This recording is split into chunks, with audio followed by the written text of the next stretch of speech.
While it's almost impossible in a normal year to track all the good games coming out, 2023 wasn't just the highest in record when it comes to games being highly rated. It was incredibly convoluted in release timeframes for a lot of titles, but there's still some gems still waiting out there if you want to give it one more try and maybe have a bit of space left.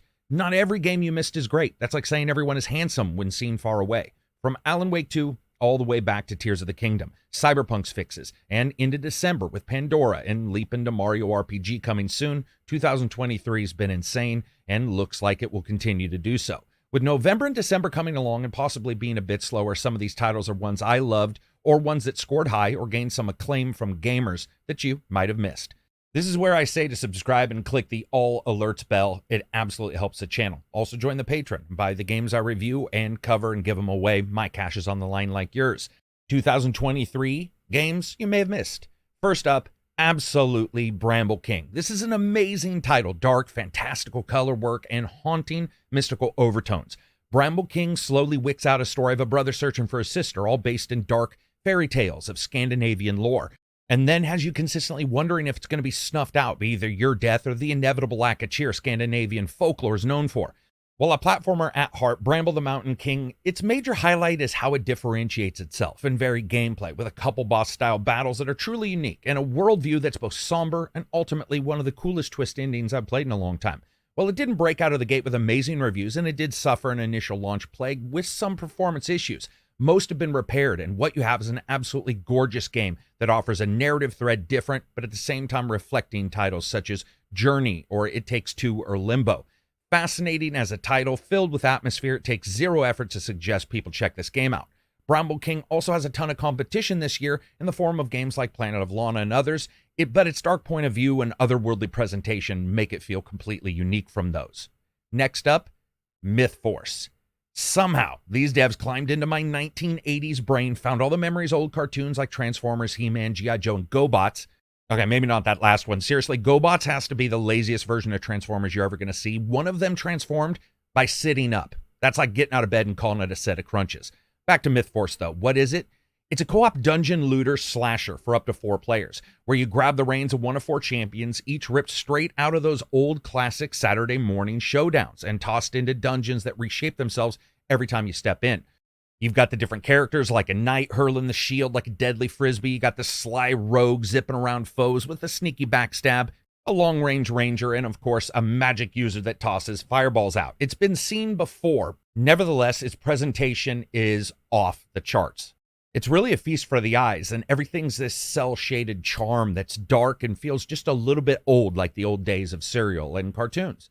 Listen, it didn't get the best reviews. Like the cartoons of its times, it can feel rough, and sometimes like trying to figure out exactly what you need to do or where you're going. Saturday morning cartoon kind of fun. If you like that stuff, you might want to check it out. Speaking of cartoons, the next one is one I did review and really did like, SpongeBob SquarePants Cosmic Shake. Let me be clear, this is a game that has divisive scores to say the least, and whenever anyone says, oh, this game has scores that are separated a great deal, most of the time that's just how numbers work. However, with Cosmic Shake, this was true.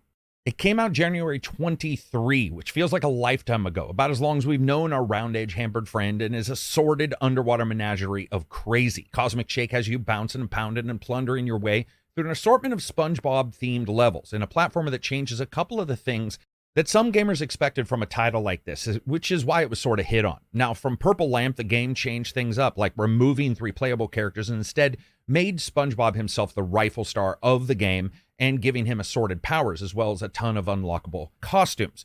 While it didn't set the world on fire in reviews, if you ignored it on release, the sale price might just be right up your alley if you're a platformer and a SpongeBob fan. The game didn't shake the foundations with any huge twists or gameplay innovations, but instead just aimed for a solid outing and a faithful replication of playing the cartoon's episodes.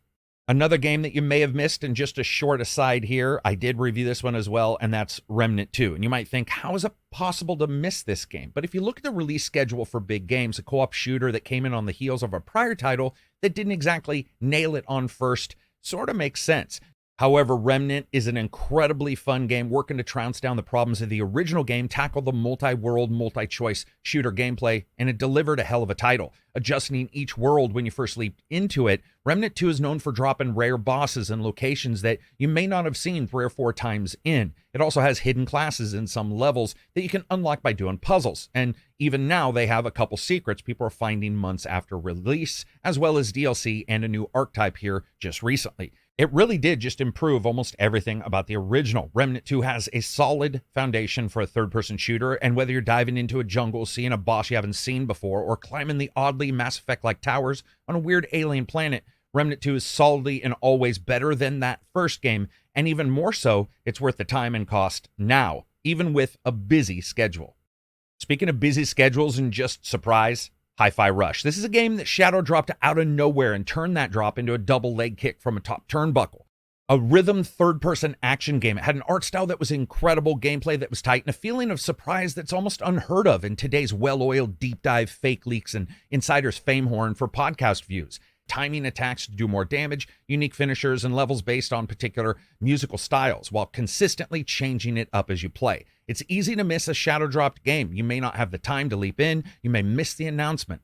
There's a reason HiFi Rush is actually on some gamers' best of the year lists. One element of success here is it's easy to access, but it's difficult to get great at. It's where you jump into the main character, a rock star with stars in his eyes and a beat in his heart, pretty much literally, thanks to a different kind of mix-up in musical style and some surgery that occurred on the character. He now has a heart that syncs with all the world's rhythm, and every last thing from the bouncing pipes to the headbanging enemies keeps time with all this musical playlist, and that's what you actually play off of. It isn't just about throwing kicks and punches, it's about throwing out your best and syncing all of your swings with that soundtrack. And if you're not hitting, you're turning each brawl into a headliner act. It's got unique bosses, unlocks, perks, abilities. It means that no matter what you're doing in HiFi Rush, you're sort of being rewarded for it. A game that, while it started with really no fanfare because there were no fans to know about it, it's created a massive fanfare afterwards by rewarding the gamer's time with really consistently amazing experiences. The number of people who talk about this game in those high levels of titles in 2023 is very surprising. What is also surprising, both good and bad, is my next one, which is Shadow Gambit: The Cursed Crew. Ninjas and pirates, a true stealth turn-based game in the best of the best styles. Certainly up there with Desperados and Shadow Tactics, and that makes sense because this company made it. Each pirate has their own special abilities that can up the gambit of gameplay. But not only that, there's a number of them that work together in these awesome combos where you can teleport enemies, knock them out, shoot them across the level, and more. The game's story is also a nice solid length, and it has a number of little narrative secrets you can find as you continue to play. While Mimne Games itself has closed its doors, they remain ajar in their efforts, and I suggest you walk through it for this title. A developer whose lineage of games is almost success after success, and for a last effort, while certainly odd from a fictional and fantasy narrative standpoint, it is just an incredible journey and an experience worth getting into, really regardless of the platform that you have. You jump into the age of piracy, you explore the Caribbean, which is basically this undead sort of location with different kinds of bad guys who are trying to control the magic in the world, and you, as an undead character, are trying to team up with the rest of the undead characters you unlock as you go forward to try to take them down. You're all the time unlocking something, whether it's a new skill, a new bit of the story, or a new character for you to play. If you like your Desperados, you like your Shadow Tactics, your turn-based stealth games, there is just really no reason to skip out on Shadow Gambit, unless you don't like that fiction.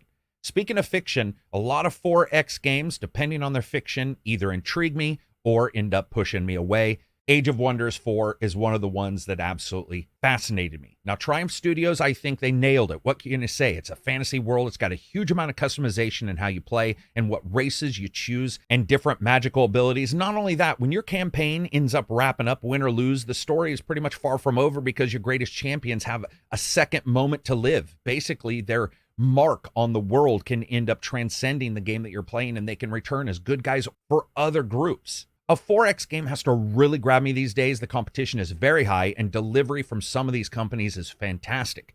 What's actually surprising to me as I was sitting down to play these games, Age of Wonders 4 feels like it deserves to be in this great competition. In many ways, it offers gameplay that actually feels more unique.